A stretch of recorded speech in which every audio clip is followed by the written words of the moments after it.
One of the most well-known kings of ancient India is Harshvardhan. In this video, we will not talk about him.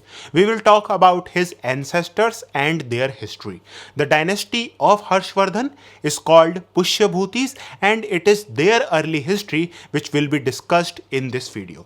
Now, when we talk about the early history of these Pushyabhutis, we find that we have mainly two sources. The first is a biography of Harshvardhan which is called Harshcharit. Harshcharit is written by the court poet of Harshvardhan whose name was Ban. The second source which we have are the inscriptions of Harshvardhan. So these are the two sources which we have to reconstruct the early history of the Pushyabhutis. Now when we look at the early history of these Pushyabhutis, we see that their history is deeply connected to their capital and the region surrounding it. Now we all know that the capital of these Pushyabhutis was the city of Sthaneshwar. Sthaneshwar is modern Thanesar, which is situated in Haryana. And in Harshcharit, we are told that the region surrounding Sthaneshwar was called Shrikant. Ban in his Harshcharit tells us that this name Shrikant is derived from a Nag of similar name. And the story goes that the founder of the Pushyabhutis, whose name was Pushpabhuti, he defeated this Nag whose name was Shrikant. And after defeating him, he established his kingdom in this region of Shrikant. Now when we read about this fight between Nag, Shrikant and Pushpabhuti from Harshcharit, it appears that this whole account is mythical. But there are some scholars who argue that there are some important historical truth in this account.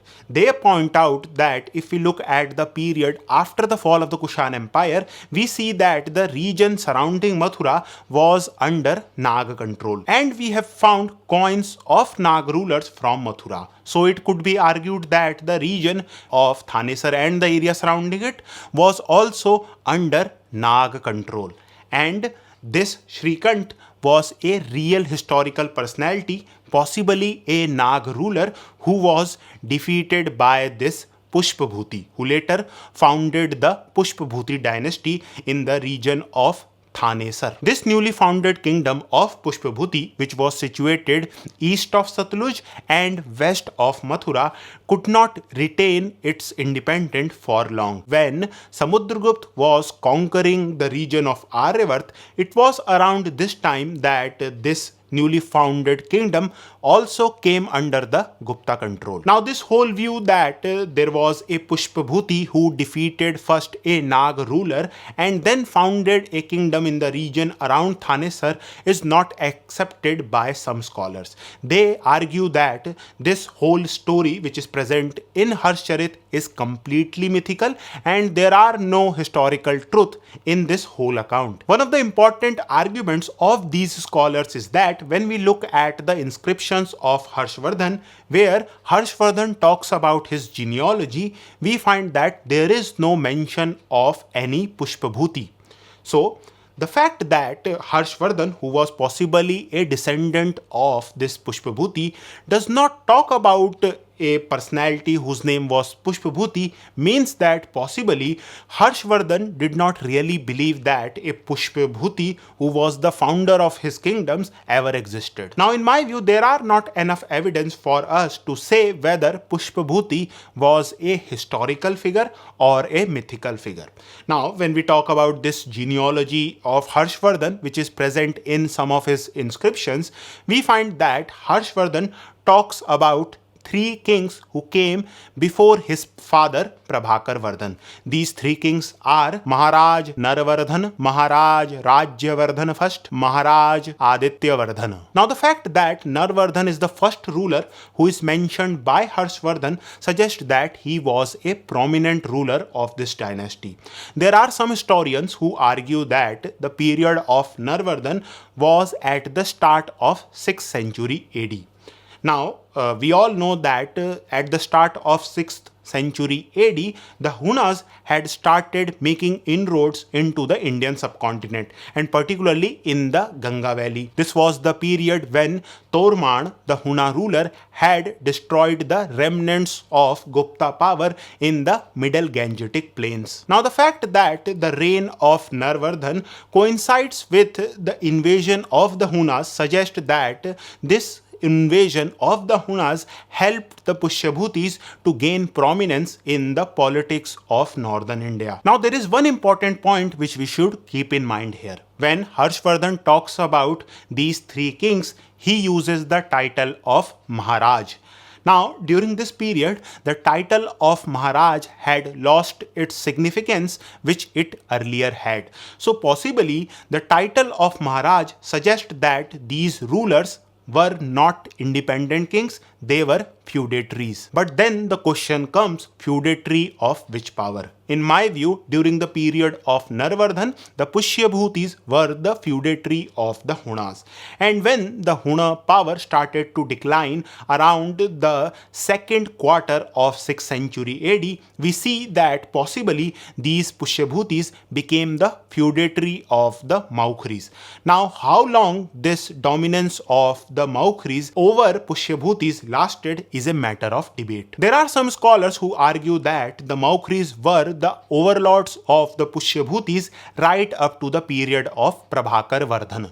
Prabhakar Vardhan, we all know, was the father of Harshvardhan. To support their argument, they give as evidence an inscription which was found in Himachal Pradesh. On the right bank of Satluj in the district of Shimla, there is a place called Rampur. From here, we have found a copper plate inscription that records the donation of an unknown king named Samudrasen to the local Atharvan Brahmins. Now, what is important for us in this inscription is that this donation of Samudrasen reinforces another donation which was made by someone called Maharaj Sharvavarman.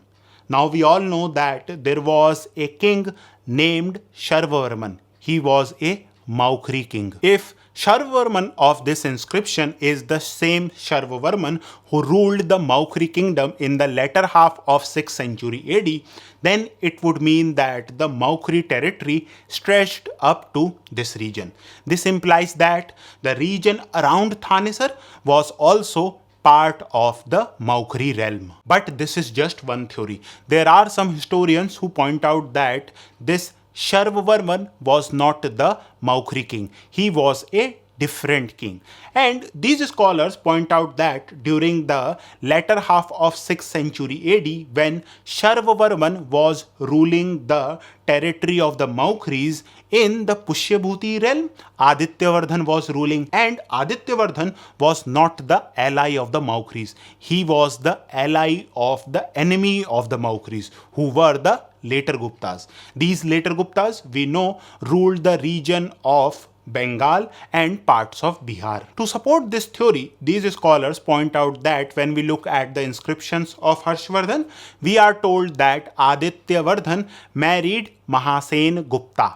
Now, Mahasen Gupta, according to these historians, was the sister of a Gupta ruler whose name was Mahasen Gupta. So it appears that there was a matrimonial alliance between the Pushyabhutis and the later Guptas. Now, these different competing theories would appear quite confusing to you. So if you want to know my view here is that possibly during the time of Adityavardhan, the Pushyabhutis had gained so much prominence that now they could form a matrimonial alliance with the later Guptas. But this matrimonial alliance between the Pushyabhutis and the later Guptas does not tell us much about what kind of relation existed between the Pushyabhutis and the Maukhris, because we have to understand that during the time when this matrimonial alliance between the Pushyabhutis and the later Gupta took place,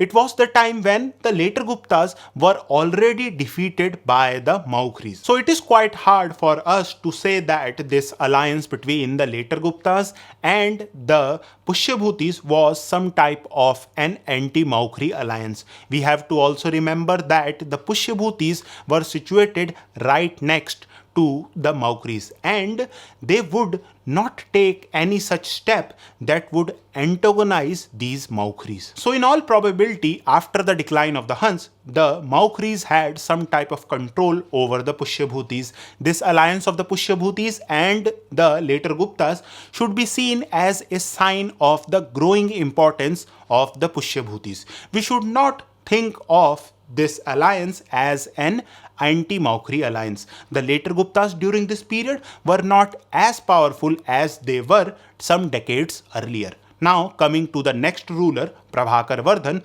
who was the son of Aditya Vardhan and Mahasen Gupta, we find that it was during his period that the Pushyabhutis attained an independent status. We can say this because in Harshvardhan's inscription, Prabhakar Vardhan has the title of Maharaja Dhiraj Param Bhattaraka. This was a title which shows that the Pushyabhutis had emerged as an independent power in the political scene of northern India. Now about Prabhakar Vardhan we will talk in the next video, and you can watch that video here when it will be uploaded. And if you want to know about the Maukris, please watch this video. Thank you for watching.